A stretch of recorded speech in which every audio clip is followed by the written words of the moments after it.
transpersonaalse kunstimeetodid andsid mulle teadmise ja taipamise, kui väga ma igatsen seda joonistamist, meisterdamist, kui hästi see aitab toime tulla ärevusega, emotsioonidega ja kui palju see annab endale. See on selline rahustav tegevus ja ATH ajule mõjub see eriti hästi, et ei ole miljon mõtet minutis, vaid sa pühendudki sellele protsessile ja lood seal kas siis seda kolaaži või joonistad midagi ja su aju puhkab nii-öelda.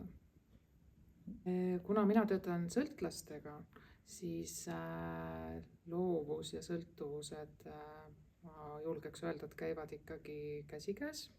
Et sõltlased on väga-väga loovad inimesed ja väga andekad inimesed, et kindlasti oma töös tahaksin proovida neid meetodeid, mida me siin moodulil nüüd õppisime. Kristina kui koolitaja on minu jaoks super, kõrgem pilotaaž.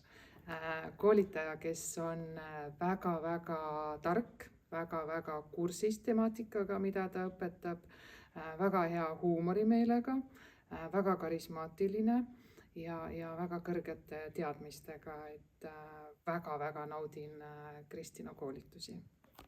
Ja ma tahan sulle, Kristina, öelda, kui ma peale seda koolitust hakkan nüüd taas joonistama, loovusmeeter on hetkel, eks ole, põhjas, kui ma hakkan taas joonistama ja meisterdama ja ma saan tulevikus 3 last, siis sinu auks on nimed Liimi Kleebi Maali.